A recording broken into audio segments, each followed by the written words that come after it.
It's Sports by the Book at the South Point Studio. Here's Jeff Parles. Welcome in. It's Sports by the Book here at the South Point Studio. Happy to be with you. I'm Jeff Parles. No one's in the chair next to me. It's Alex White's off days. See, every time, it gets me every time. The tear would come down if I was hydrated. Oh, look at that. We had those balloons in studio, the smiley face balloons, for Alex White's birthday. And as you see right now, the nearest one, turn that frown upside down at some point. There we go.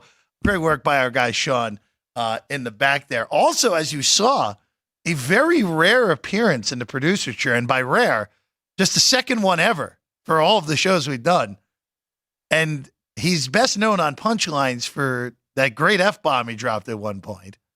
It's about that. Everybody's on me on that. I don't care, Jerry. Our guy, Jerry Trevino, who, by the way, I just want to say, we have a great team here. The social media posts you see during the week, wow, I thought that was, everyone thought that was going to go some other way. I was like, where is this going? No, it's all good. It's all good. We have a great crew, as we know, but Jerry had to listen to me yelling at the televisions on Sunday for the majority of football Sundays this year. So I think that's worthy of a medal of some regard. So you know what? Actually, can you give Jerry the balloon so he can put the smile into the? See, look at that teamwork. There it is. Look at that. You get the smiley face balloon, Jerry. Yeah, not bad. There we go. I like it. By the way, Jerry has picks for everyone today. I do. Yes. You have picks, yes? Yeah. Let's start with picks. So I have these Dunlop Flow. Ooh, look at that. 0.8 millimeter picks. I like these because they're thick, but they're not too thick.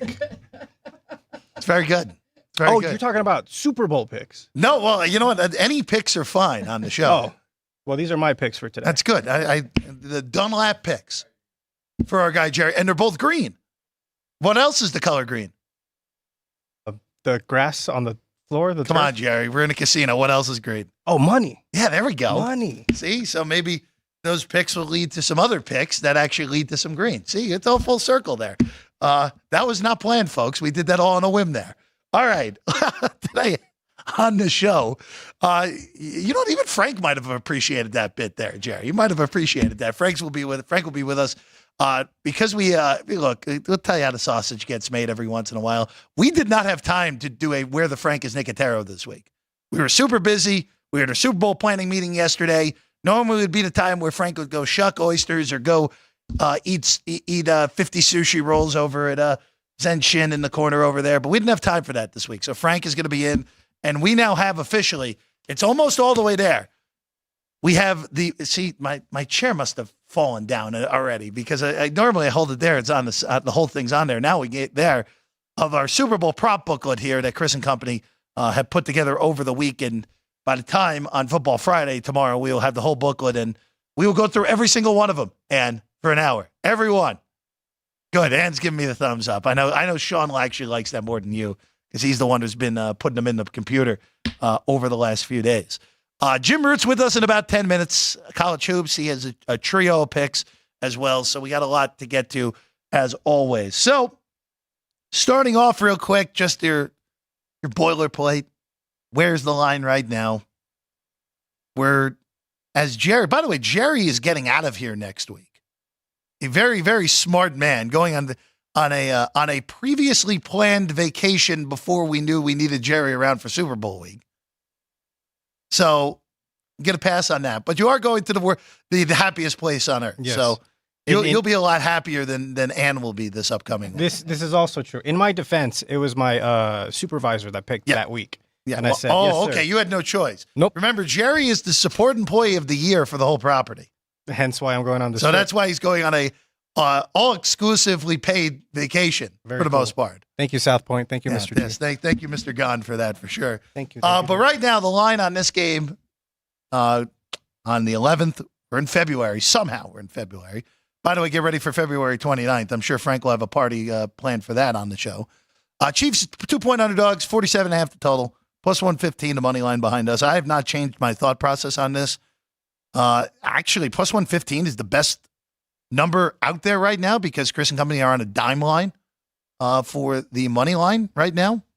So plus 115 on Kansas City, best line you're going to get in the entire legal bookmaking world right now, actually. So I would, if you like Kansas City, you're in Vegas, I think this will shorten. By the time the game comes around 10 days from now, I would be fully inclined to look to Kansas City money line right now. And if we're looking at the traditional sense, I don't like the total. I think the number on the total is right. I know Ann will forego the points and just go with the money line. Have you already done? You already did that, didn't you? Forgot.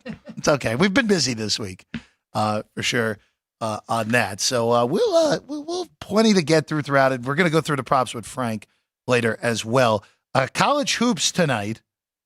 As you heard on Punchlines earlier in the day, Matt Neverett and I are on two of the same bets, which means if that happened, if those both win, good gravy. My goodness, what a shock that would be. Appalachian State, by the way, up to 6.5 now. I would not advocate a play on the Mountaineers now in Atlanta against a not good Georgia State team. I would not advocate that anymore. 5.5 was fine. 6 was fine. Not at 6.5 now.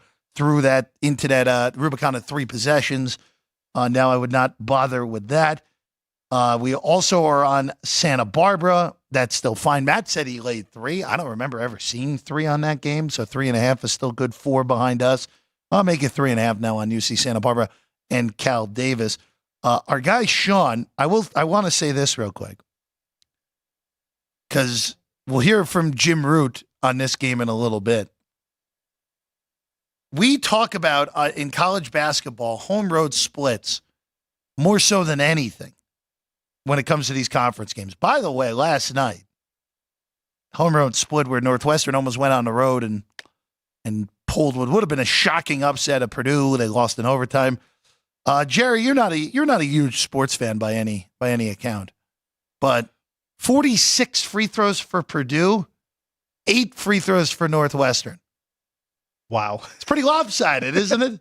It's one team definitely did better than the other team. Yeah, a lot more free throws. Well, you can argue that they need them all in order to win the game. Chris Collins with a well-earned ejection at the end of that overtime loss for Northwestern. They did cover, though, so it was one of those where dogs do go to die sometimes in overtime. They did not, thankfully, for Northwestern's case. That would have just been an ugly, ugly one if they did not cover. That was the biggest thing from last night that I saw on the college basketball front in the Big Ten. But Nebraska's in action tonight, and Nebraska so far this year at Pinnacle Bank Arena have lost only one time.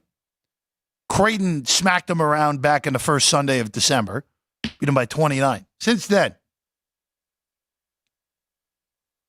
beat Indiana by 16, to beat Purdue by 16, beat Northwestern by 6, to beat Ohio State by 14. Those are the conference games, not counting struggling with North Dakota, beating Michigan State by 7. And, of course, yes, that's a conference game, but December conference game. And beating South Carolina State, who's terrible, by 29. So you take Nebraska on the road. They're conference road games. Lost by 11 to Minnesota. Lost by 16 to Wisconsin, who they play tonight. Lost it in Iowa City by 18 to Iowa. They lose to Rutgers in overtime. A game they blew. They should have won that game in Piscataway. And a loss by 22 to Maryland. Now they get Wisconsin at home, where Wisconsin's actually had pretty reasonable home road splits in conference. They have the loss at Penn State, not a great loss, but they won at Minnesota. They won at Michigan State earlier in the year. They won at Ohio State. I think Ohio State's one of the most overrated teams in the whole country. They lose again last night to Illinois pretty comfortably. But this feels like a good bet on Nebraska. Now, I'm looking for the best possible money line price here. It's even money behind us. I'd like to get plus 105 on the Huskers if you can. It's not really available. The best one out there actually is the even money behind us. So you're probably not doing better than that. Maybe Wisconsin gets out to a quick 3-0 lead and you bet Nebraska in game. Maybe you go that way. Who knows? Sean's already on Nebraska, though. No hesitation from our guy Sean in the corner on that one. And then the other games that at least I have looked at tonight, like Mastodons, right? We know what Mastodons are, at least. Does anyone know what a Mastodon? You guys want to know what Mastodons are? No? There you go. Look at Sean. See, Sean knows his prehistoric animals. They are extinct, mastodons, but they do exist at Indiana, Purdue, Fort Wayne still. I like this overnight at 3. You're now 3.5. I still think you're okay here. I'm not, the weird thing with this Mastodon team this year, they played very well in non-con. And since then, they have struggled. They have not been the same team so far this year. As you look at the way that they have played in conference, they are 5-5 in conference. All right, that looks pretty good. Before beating Northern Kentucky last Thursday in what was a pretty significant upset. 5 straight losses, including a loss mixed in there to IUPUI. Sean, you know what IUPUI stands for? No? Indiana University is good. IUPUI. Indiana University, Purdue University, and Indianapolis. There you go, the Jaguars. Because there's a lot of Jaguars running around Indianapolis there, Jerry. Beat them earlier in the year. They get Milwaukee tonight. Milwaukee's pretty pedestrian to me. I thought this line should have come about 5. So 3.5 I don't think is too bad on that one. Another one that moved in my favor, Elon and Campbell.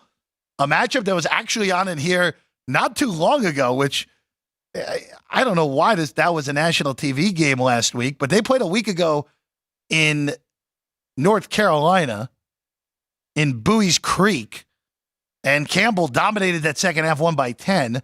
Now the scene shifts to Elon. The Phoenix are 2.5-point favorites, and I like Elon in a revenge spot at home against Campbell. Again, these are two bottom teams in the CAA, which is now the Coastal Athletic Association, as opposed to the Colonial Athletic Association in the past.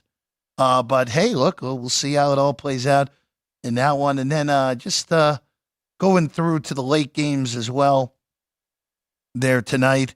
The only other one that I thought was reasonable was New Mexico State getting 5 against Liberty. What did Never like? Never like the over in this game, right? That sounds right. Never like the over in that one. Yeah, he liked over 136.5. I like +5 with the Aggies at home, as opposed to just taking the total on that one tonight. As we get ready for a college basketball slate, not a full one, but a reasonable one at that on a Thursday. This week, if we want fun with numbers real quick, tomorrow, barely double-digit games tomorrow on the docket. Saturday, not quite as crazy as it was last week, but well over 115 games. Good spacing out, guys. Really, really good spacing out these games in college hoops. We also get Purdue and Wisconsin on Sunday, which is actually a really good game for Sunday that we will break down right here on Sports by the Book on Sunday morning, which, by the way, Sunday this week, only 1 hour on the show, 8:30 to 9:30, as we gear up for full content in the Super Bowl week here in Las Vegas. We are super excited to bring you all the content we can throughout the city this week. We hope to have some good guests flying through the studio. We'll be down where all the media happen to be next week. So we'll have interviews down from there in Radio Row. Our guy, Frank Nicotero, is working on a pretty significant interview. Hopefully we can do that as well next week. We are waiting on Jim Root. He will be with us in a few moments. And, we'll take a quick break now, and we'll get ready for our guy, Jim Root. On the other side, Sports by the Book, South Point Studio.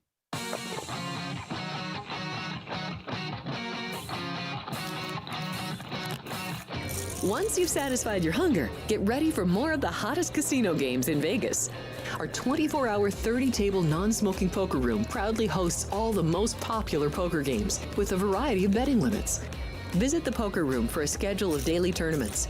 Whether you're going to hold 'em or fold 'em, the best place for poker is at South Point Casino. You'll notice that our craps tables are usually the loudest in the casino. If you've never played, join one of our free craps lessons to find out what makes this game so exciting. Check with the craps dealer for schedules and give it a roll. Bingo is also an exciting way to spend your time. We offer 7 sessions of bingo every day. Bingo! And each session includes a cash ball jackpot, 12 bingo games, a progressive double action game, and a $10,000 bonus coverall. Electronic units are available. If you haven't played bingo with us, give it a try today. Guests can also get in on the action at our one-of-a-kind race and sports books. 2 separate rooms designed to maximize your experience and comfort. Our sports book, with over 400 seats, puts you right in the middle of the action, 24 hours a day. The friendly ticket writers are happy to help, and it's conveniently located next to the famous Del Mar Deli, where you'll find supersized portions of delicious deli items like roast beef, pastrami, and Reuben sandwiches, or soups, salads, and pizza, plus spectacular desserts fit for a king. And right next door is the race book, over 150 seats, each with its own TV screen. There are 16 interactive player terminals, so you can bet right from your seat.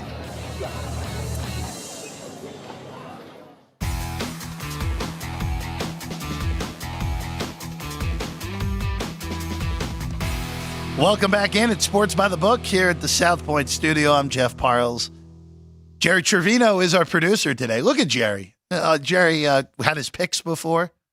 Very good. It was a great segment. If you missed it earlier, there they are yet again, his picks. I doubt it. That's a very strong choice of word. I thought it was excellent. Personally, I thought it was great. Now joining us, one of the weavers of the three-man weave, our guy Jim Root, joins us right now. Jim, before we get into things, the Toilet Bowl is on Saturday in the SEC involving our alma mater, where winless Missouri goes to winless Vanderbilt on Saturday. A far cry from last year's tournament win from a year ago for our Tigers this year. Yeah, it's been brutal. I thought last night maybe hosting Arkansas has kind of been a shell of itself. Some chemistry issues there for the Razorbacks. I thought maybe, hey, this is where the Tigers draw a line in the sand and actually get a win. And instead they got ran off the floor in the first half. They gave up something like 50 points in the paint. I think maybe even more than that. Bunch of dunks. I'm a little worried that they have checked out. I know there's some injuries up and down the roster, but it does not look good. And if they don't get a win against Vandy, it could be an 0-18 campaign on the horizon, which is ugly compared to what we had last year. I mean, that's worse than any Kim Anderson seasons if that happens, which we don't mention that around these parts anymore. So regardless, mad. One other thing from last night that I want to at least get your thoughts on in the SEC, and then there's one big thing I want to get to.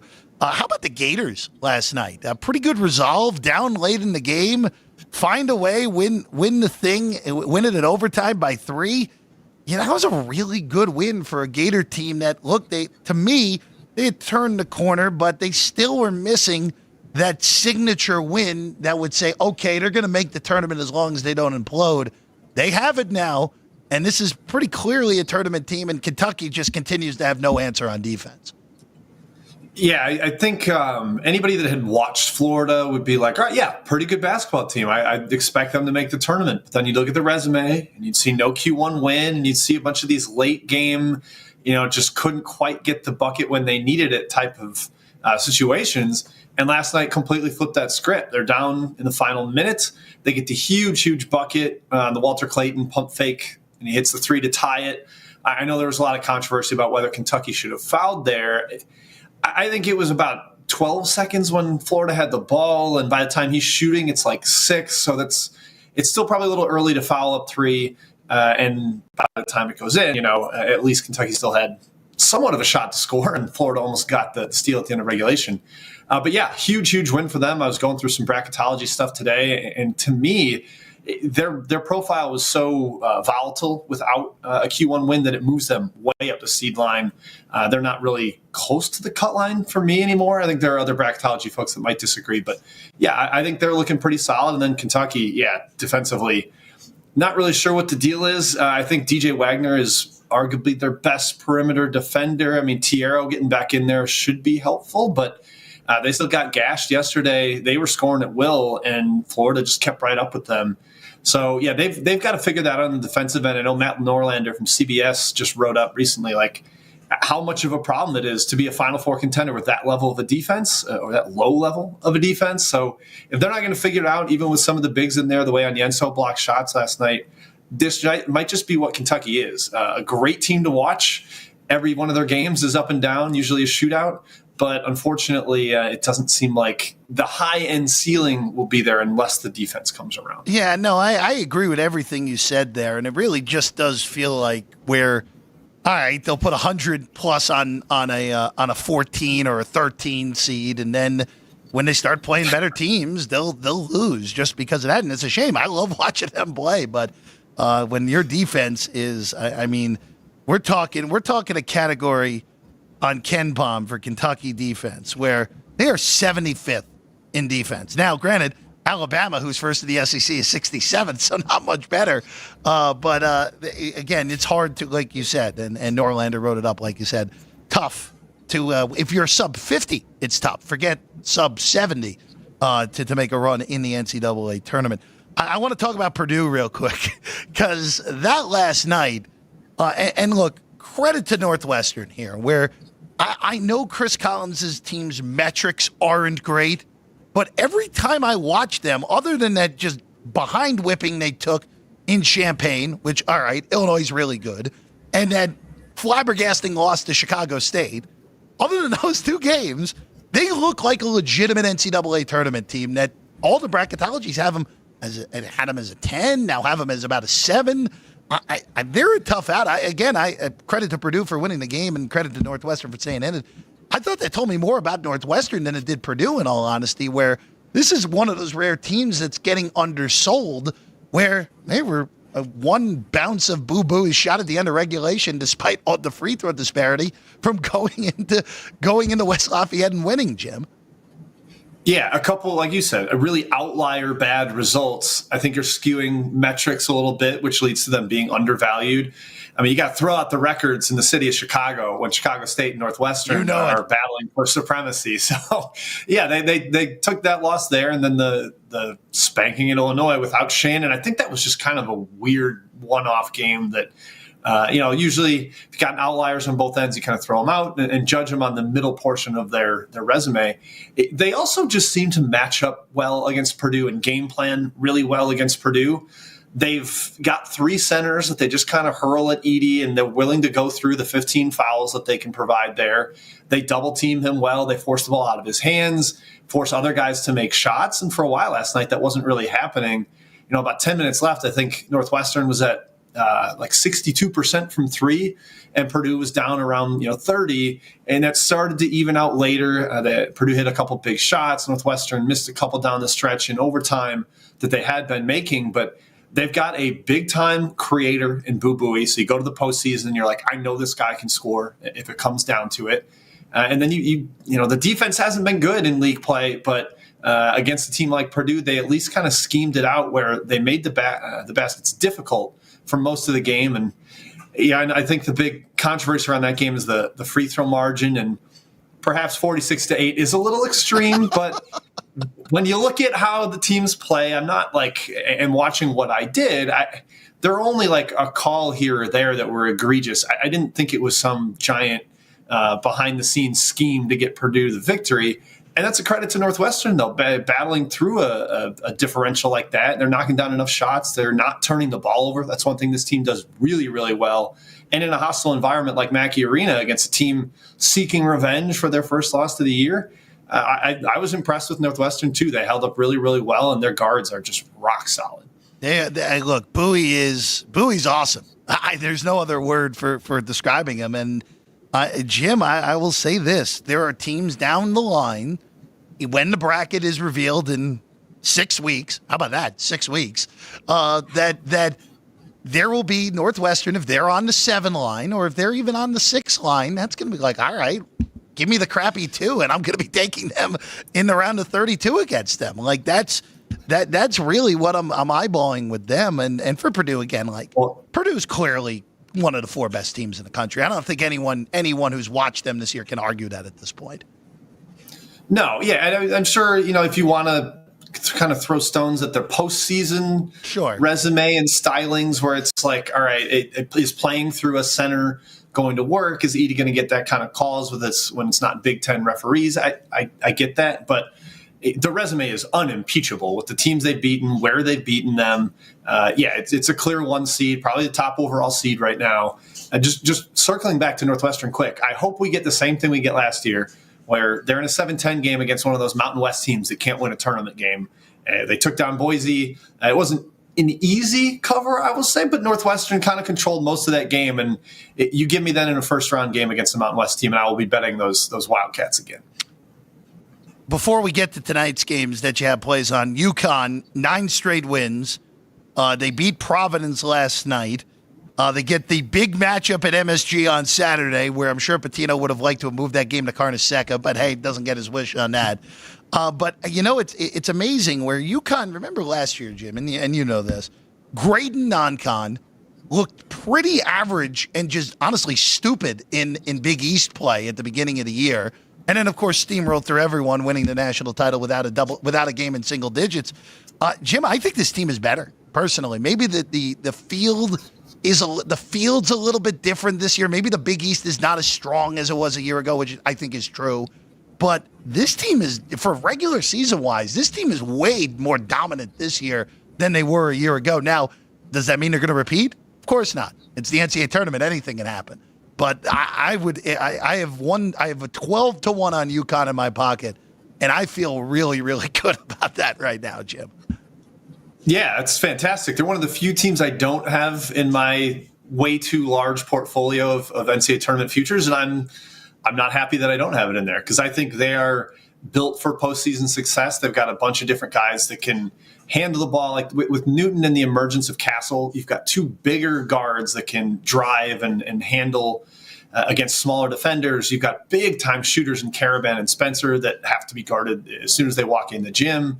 You've got a 2-headed beast at center with Klingon back and now Samson Johnson, which is what they had last year. Like, you can kind of see the stylings of last season's dominance on this group, and it's not exactly the same, but like you said, some things they've been better. Like in Big East play, the familiar foes found ways to kind of confound them with doubling off of Andre Jackson, and eventually UConn obviously solved that, winning every NCAA tournament game by double digits. But I don't know if this particular UConn team has a clear game plan. Like if I was preparing one against them, I don't know exactly what I'd do. And I was generally fairly impressed with them last night because Providence all season, before and after the Hopkins injury, has been a cockroach. They just don't go away in games. They got down 18 at Creighton and came all the way back in that one, made it close. So just keeping them at arm's length as they did last night, never really letting it get to a tie game or concede the lead.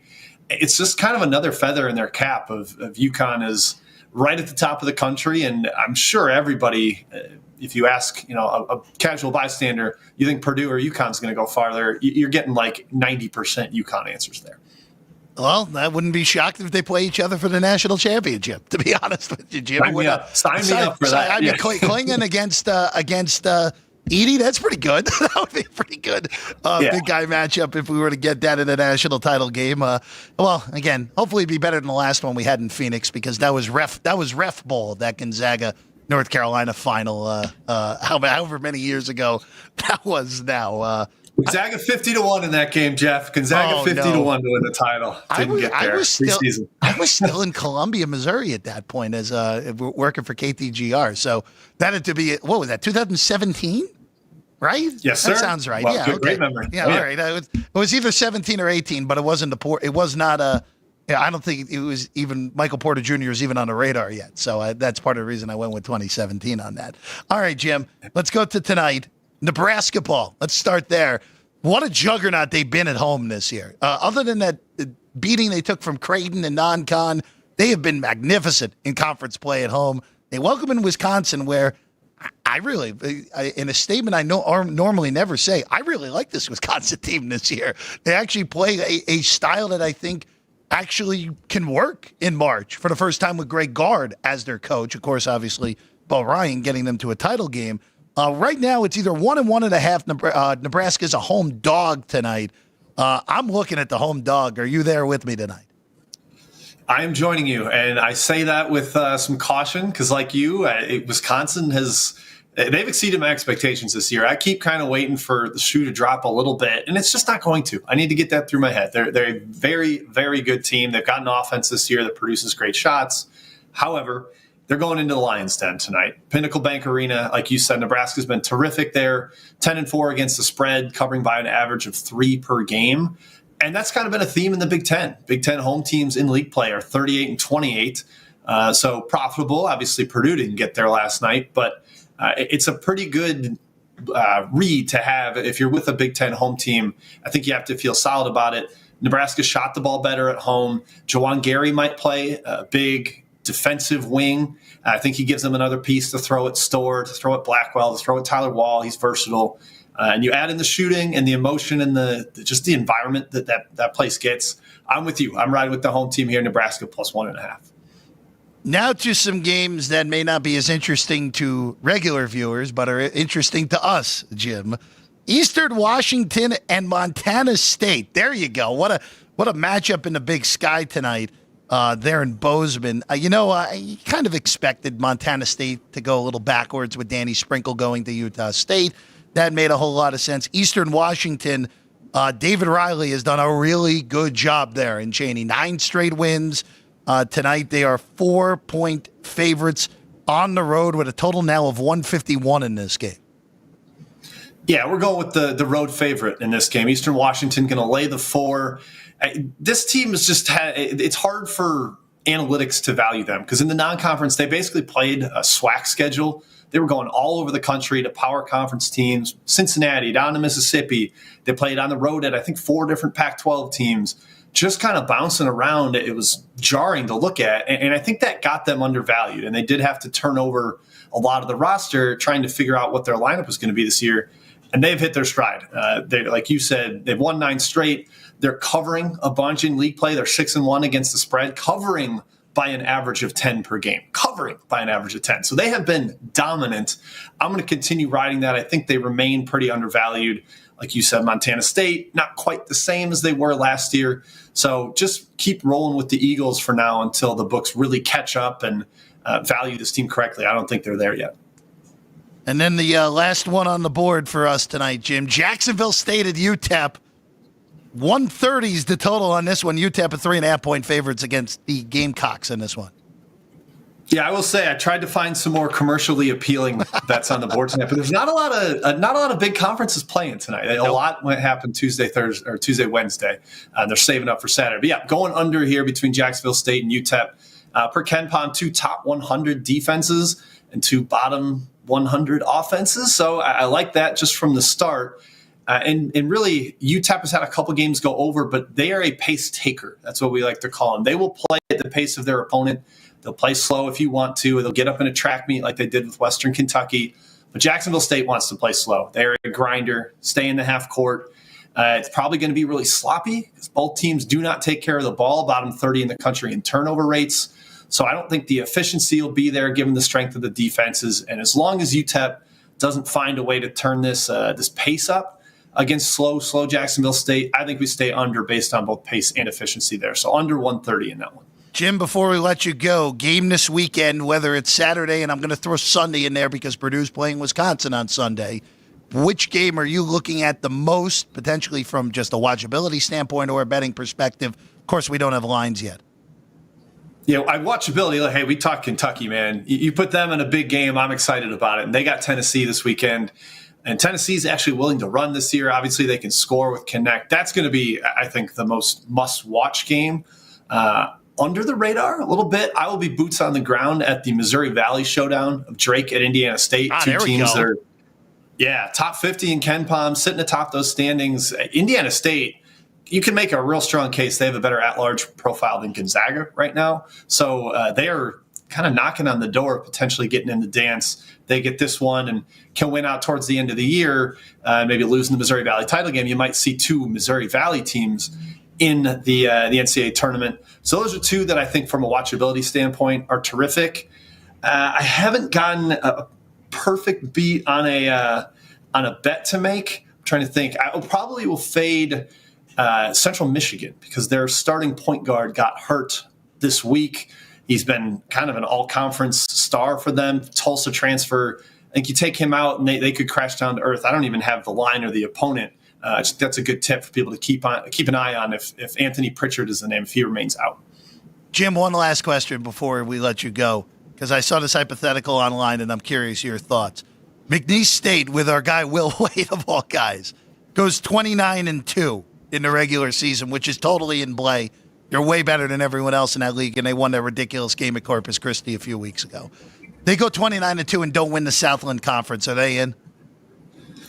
My heart says yes. My brain says I got to look at it a little bit. I will confess that this is the craziest team in my portfolio of national title futures. I have them like $10 to win 30,000 or something like that. I can't remember exactly what it is, but I want them in any way we can get my McNeese State Cowboys in.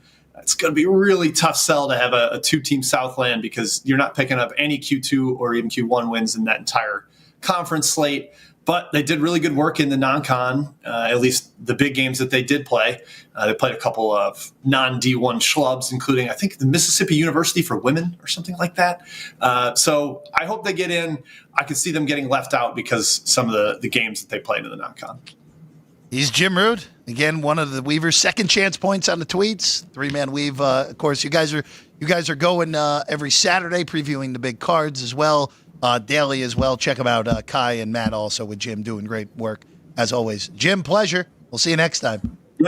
Yep. Thanks for having me. Yeah, 11 Eastern on Saturdays. That's our YouTube show. We go through basically everything we can. So check that out if you can. So check that out and then tune into us as we roll into that slate as well. Jim, thanks, buddy. Cheers. Thanks for having me. We're going to take a quick break and we will figure out where the Frank is Nicotero. We won't actually figure it out because he's going to be in studio. It's going to be easy for us today. That's next. Sports by the Book. We have 11 amazing restaurants featuring a wide variety for every price range and appetite. South Point's Garden Buffet has something for everyone at unbeatable prices. Or if hunger strikes in the middle of the night, join us at Coronado Cafe. The American menu offers breakfast, lunch, or dinner 24 hours a day, plus a Chinese kitchen for authentic Chinese dishes from 11 a.m. to 11 p.m. From steak and eggs to wonton soup, it's fast and friendly service 24/7. When you need a quick pick-me-up, you can find it at our state-of-the-art Starbucks just inside the main South Point entrance. Order ahead with the Starbucks app for easy mobile order pickups. Or enjoy your favorites in the relaxing dining area anytime, day or night. If you love Mexican food, Baja Miguel's has all of your south of the border favorites. There are dozens of classics to choose from, like fajitas, ceviche, chimichangas, tacos, and more. And for spirit lovers, Baja's colorful non-smoking tequila bar is right outside.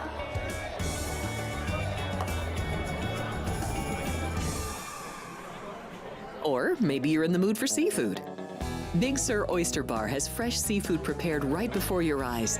Savor freshly shucked oysters, crab legs jambalaya, shrimp and lobster. Beers on tap and a selection of fine wines are perfect to pair with your seafood favorite. Whether lunch or dinner, you'll love this fun atmosphere, located just off the casino floor.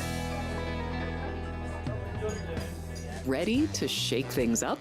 Step back in time and treat yourself to one of the oldest restaurant chains in the country. Steak and Shake, famous for original mouth-watering steak burgers and hand-dipped milkshakes in a variety of flavors. For some old-fashioned fun, try Steak and Shake.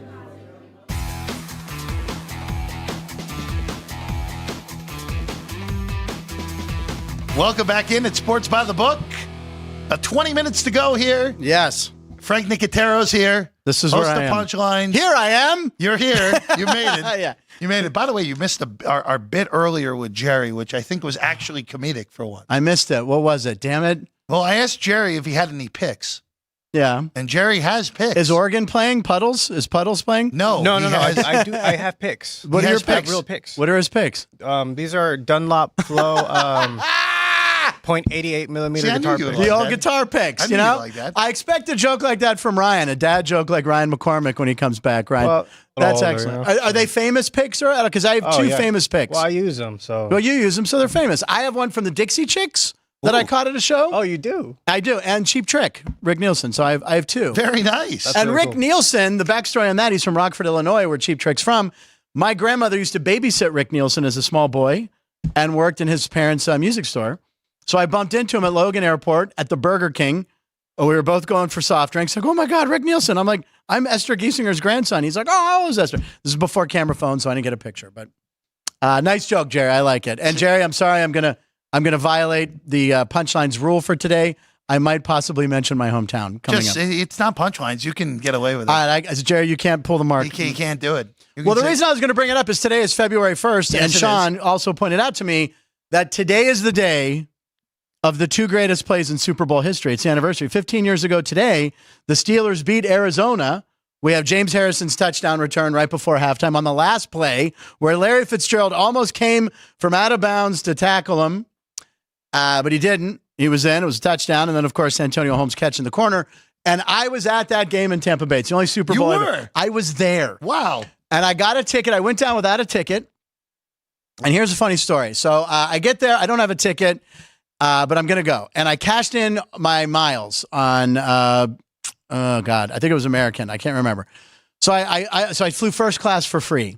So I flew first class. My friend got the room, which is where the Arizona players are staying, which was a really nice hotel.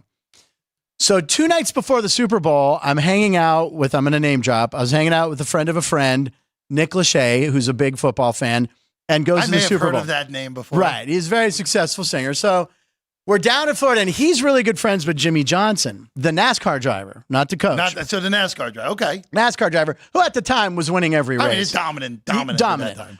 So we're at a party, and we end up going. Jimmy has a yacht or a boat off the docked in Tampa Bay.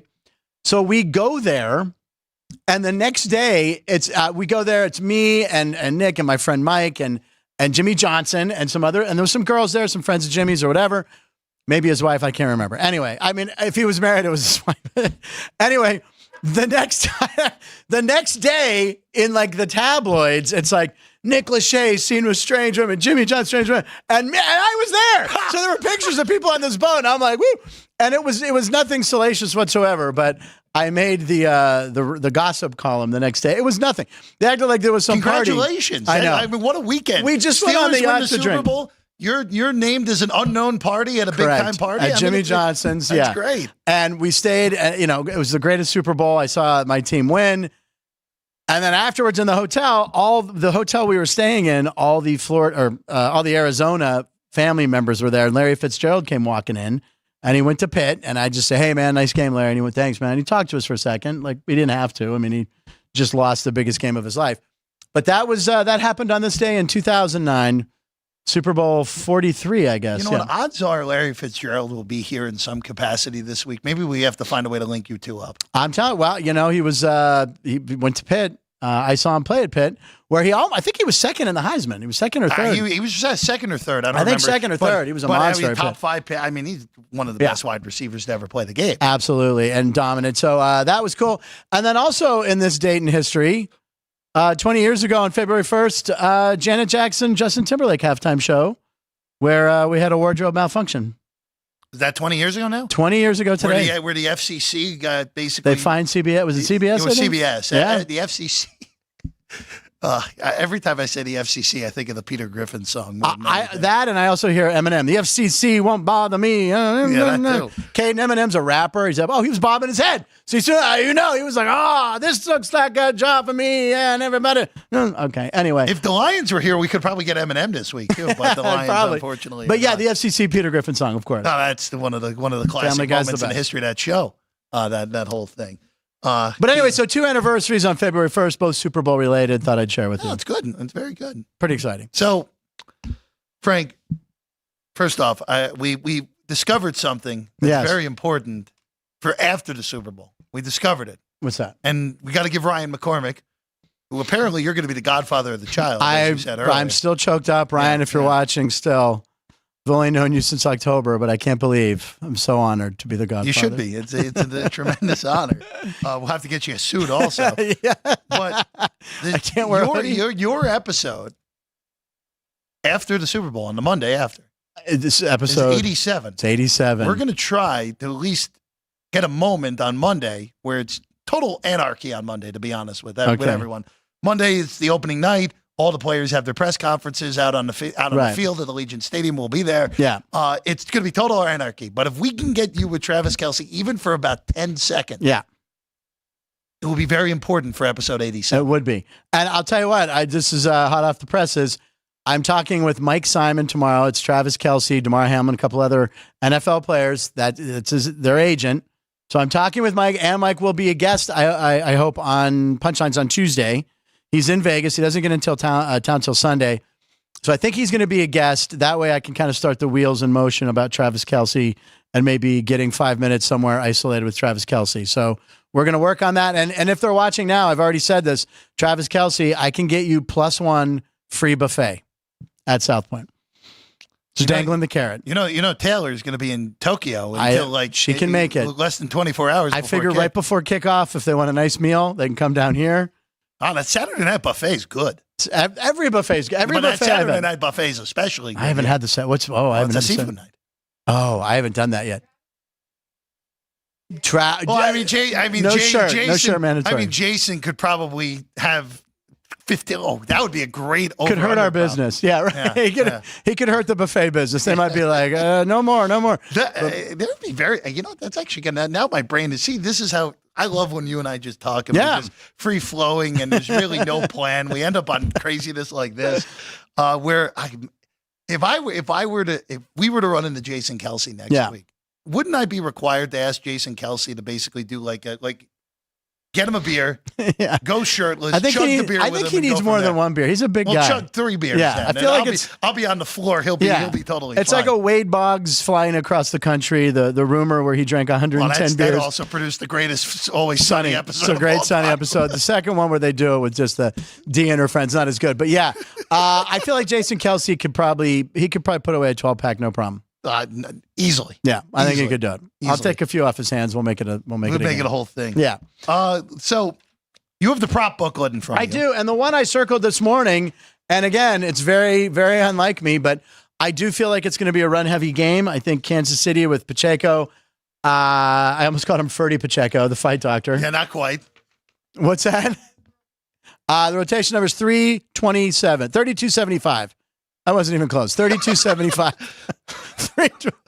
3275 is the rotation. I said, what did I say? I did the same thing earlier. It's okay. It's 3275.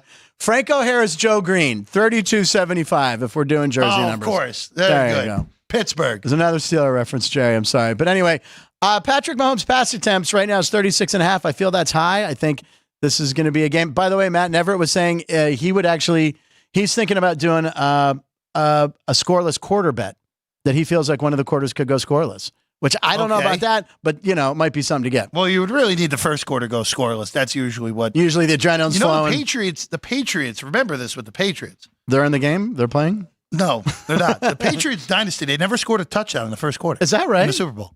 Yeah. Wow. Still the most boring Super Bowl of all time, the one against the Rams. Yeah, we don't need to mention that. I know, right? That's the first one. That was the first one out here that I was a Vegas resident for. Right. And I was so excited. I get the Super Bowl, bet all the proud. Yeah, it's the worst game of all time. Worst game ever. I had the Rams, the over. Yeah, it wasn't good. They scored 3 points. But yeah, I didn't know that. They never scored a touchdown. In the first quarter. Wow, man. Well, the waxing moon or the waning moon is 19-1. We're not doing that again. We're not doing that again. Put it up, man. No. I don't care about our lunar modules here. There it is. Of course, I can't even see it. It's not up. It's hard to read. I can't even read it. What is it? I can't even read it either. Waxing crescent? Yeah. Is that correct, Is that what it says? Or is it a waning crescent? No, what does it say on the tweet? It does say waxing. Waxing crescent. Waxing is building up. Wane is going away. Kansas City's like 19-1 with a waxing crescent. Is that what it says, Sean? I can't read that. Jake Kudo on a tweet on that. Yeah, there you go. Yeah, I care as much as Vinny cared. Yeah, I know. Vinny's just, he hates the whole thing. Yeah. But, looking at the props, we had joked about, and I've seen it go around. I don't know why Sam Darnold as the MVP of the game was 200. Yeah, one that's like, you got to prepare for these things. It's a fun bet to have. Well, I don't want to root for an injury, but we never don't know. root for injuries. No, never. Especially Brock Purdy. I will say again, remember, we talked about this with you and I earlier. If I can find the number, that would be really great. See, this is the problem with not circling the bet I like. That's why I circled 3127-3128 on your cards. Okay. Of total number of players to have a completion in the game. You and I discussed this beforehand. Jason Weingarten brought this up yesterday with us as well, where you're not saving the trick plays for next year. Yeah, right. Get them out. You're doing them now. And it's plus 175 over 2.5. Like, you're telling me Travis Kelce isn't going to throw a pass? Yeah. Blake Bell isn't going to throw a pass? Yeah. Noah Gray threw one in the Super Bowl a few years ago. I still think the flea flicker is the most underused trick play. And I know you need time. The lateral doesn't count as a pass, though, Frank. No, but I mean, but still, but it's a trick play, a flea flicker. No? Yeah, I guess so. Yeah. I love that play. I just, in general, I'm just not even talking about the Super Bowl. I just feel like it's an underutilized play. And to me, it's one of the most exciting plays because the crowd goes nuts. Running back, right? He goes into the line, turns around and flips it back. And the anticipation when you're watching at home is, well, somebody's wide open. Because on flea flickers, usually you want to see that guy 15 yards open. Doesn't happen all the time, but when it does, it's a beautiful thing. Can we get one half of a flea flicker completed? Maybe that? Yes. Well, that would also, we would have to go into the rules of what constitutes a flea flicker. I know, right? Exactly. But yeah, there's a lot. And then, of course, Chris is going to have, Chris Andrews here at the spot. He's going to have a ton more props tomorrow. How about this, Frank? 3129. Plus 210. I guess we're betting it now. Now that we're up to plus 210 on the over 2.5. See, I'm taking a page out of your book. What's Chris that? Andrews just Overs. texted us. Yes. Over. There you go. Yeah. I'm telling you, well, when you're with someone else is throwing a pass. When you're at a Super Bowl party and you're with friends and you're having a few beverages, you want to bet you want overs, right? You want overs. I mean, look, we're square for a reason, Frank. But it would be really weird for me, and I'm going to bet this Patrick Mahomes under passing attempts. So I'm going to cheer every handoff, I guess. That's what you do when you bet under pass attempts by Mahomes at 36.5. So when he hands it off, you're like, yes! And then if it's a run for a loss, people are like, oh, you're rooting for the Niners? You're like, nope. It's just rooting for no passing by Patrick Mahomes. Oh, man. How about this one, Frank? Distance of the first touchdown scored in the game. 3-1-3-7. Don't worry, I was getting to it, Sean. 7.5 yards right now on this. Right. Coin flip both sides. I might take the under on that because you feel like a PI, right? And they're pushing it in from the one. I kind of like the under two. Yeah. Because this is two unders for me, possibly. This feels like, well, you know what? It's kind of a handicap on who you think's going to score first, right? Right. Even though it's not your old school Patrick Mahomes, Kansas City big play touchdown. Right, no Tariq Hill, right. You're probably expecting, all right, the Niners in this game would be more so to just grind it out with McCaffrey on the ground. He's like a 4-yard touchdown run on the first touchdown and going from there. I feel like Kansas City would be more likely to have a long touchdown. But as we saw in the AFC title game, where they just grinded the heck out of Baltimore in the first two drives and got shorter touchdowns on that, at least on the second drive. First drive would have went over that 7.5. Right. I like under 7.5. I thought, I do.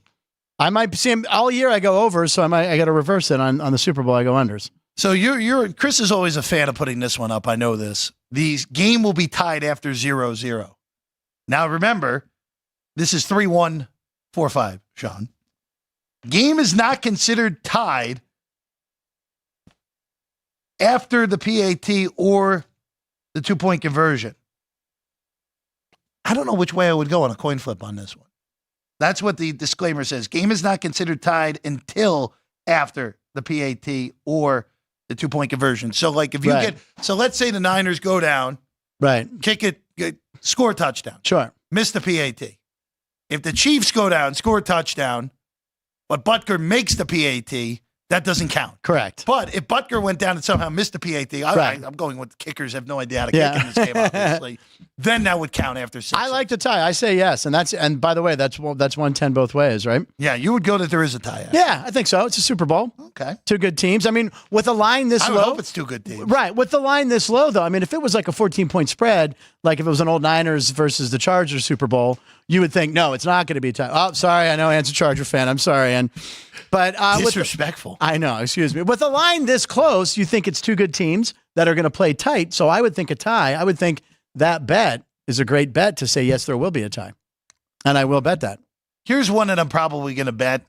I'm probably going to bet the yes. How many props, by the way, do you do? That's a great question. Yeah. Depends on the year. Okay, this year. But I don't know yet. Okay. I don't know yet because I don't bet a lot of overs. Okay. For Super Bowl props. Okay. If I bet the Super Bowl props over, I usually bet them by tomorrow, usually about a Friday before. Right. If I'm betting unders, I'll wait until 20 minutes before game time. Sometimes. Yeah, right.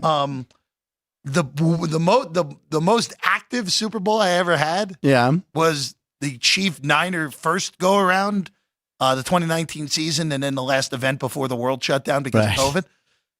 I had 26. Oh, wow. Which was too many. Well, Kenny White, Alex White's father, Kenny White, also a sports betting analyst, he said he has about 50. He does about 50 a year. It's still too much for me. That's a lot. You got to have a sheet. You got to write. There's a lot of writing down and keeping track. Well, actually, you know what? Actually, I'm gonna pull this up real quick. And by the way, while you're doing that, tomorrow for last year, Frank. Sorry. Okay.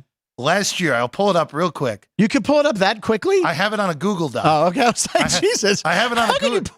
I have it on a Google Doc of all my initial ones. Okay. Last year, I had a list of ones to consider at one point or another. I did not play all these. Right. I ended up playing last year, played 21 of them. Okay. Last year was a great Super Bowl because I had the Chiefs to land exactly on 38 points.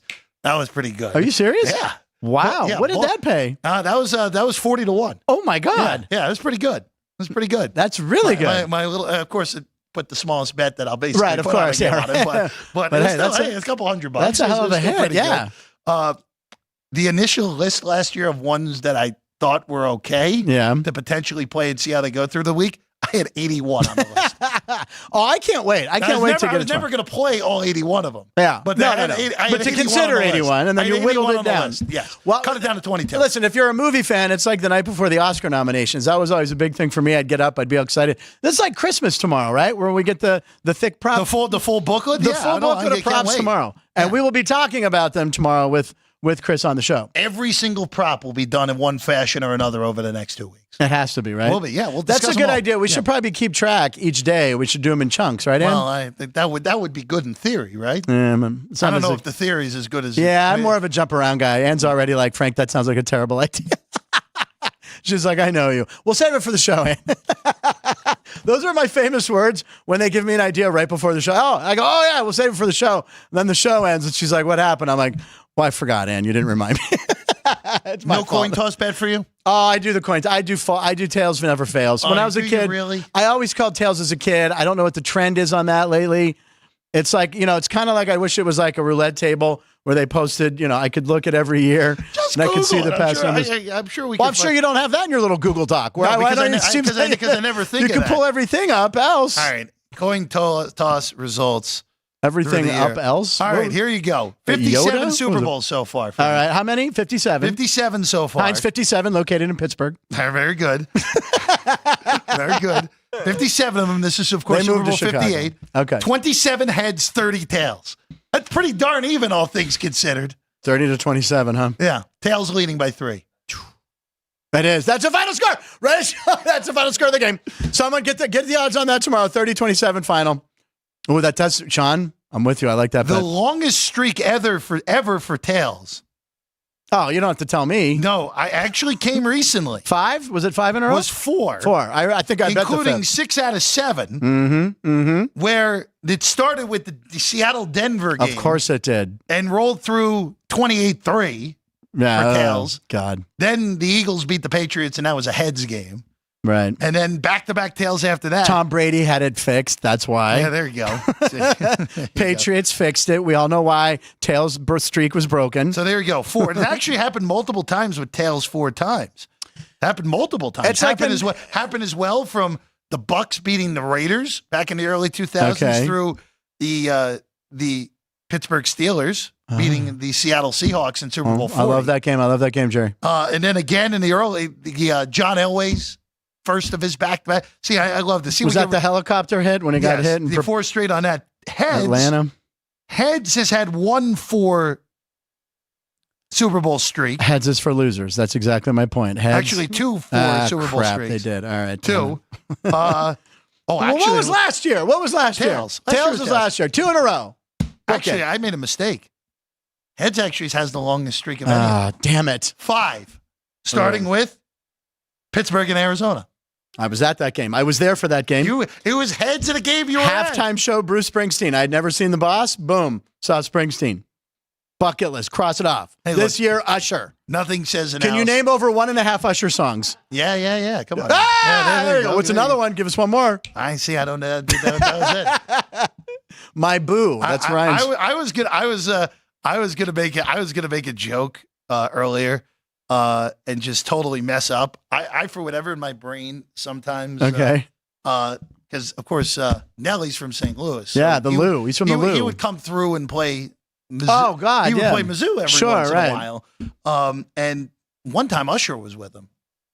There you go. And they did Hot in Here together, which was unbelievable rendition. Obviously, it's like McCartney and Lennon there. I know. It was really, really good. Getting back together. That would be good. Yeah. Listen, I've been to your campus. I don't know if we mentioned on this show, but there was a comedy club, Deja Vu, in Columbia. Still there. I played it many years ago. Well, that was the great story. You told me that story where they brought you in. Oh yeah, they thought, you're like, oh, he's a celebrity. He's not. Yeah, gonna be they funny thought, at he's all. a TV guy. Yeah. He's not going to be able to. You were actually a really funny comic. I'm like, well, I was a comic before I gained a little notoriety, but yeah, it was a good club. Oh man, that's fun time. See, we cover all bases here. Love it. You're back tomorrow. Back tomorrow. Got a comedian. We got Chris Andrews, and we have the Phil Collins tribute show is playing here this weekend at the hotel. He's going to stop in. I believe his name is Scott, and the best tribute band name ever for Phil Collins is called Still Collins. It's good. It's unbelievable. It's really good. Yeah, it's really good. So we're going to do that tomorrow. So full show tomorrow, and next week we're going to have Kevin Belenkoff. We'll have all our guys crushing sports or bets for the Super Bowl. Joe D'Amico is going to be back. Hopefully Mike Simon, Travis Kelce's agent, will be here. Return of Butch Bradley on Monday. So lots of good guests next week. And hopefully a lot of great video pieces that we're all filing going out to these events. Yeah, I will. We'll be tweeting out as people commit to coming on with us. Yeah. Throughout the week, we're hopeful for a few bigger names coming through. One that excited Frank very much that we can't say, at least just yet. You know who I'm talking about. Lips, not saying anything. Yeah, not saying anything yet. But we'll have a list throughout the. I forget. Yeah, it was pretty obvious. It was pretty obvious. For Frank Nicotero, for the whole crew there. Jerry, good work with your picks today. Very good. I'm Jeff Parles. We'll see you again tomorrow, 3:00. Myself, Vinny Magliulo, Chris Andrews. Football Friday, full packet. We'll go through most of it here on Sports by the Book.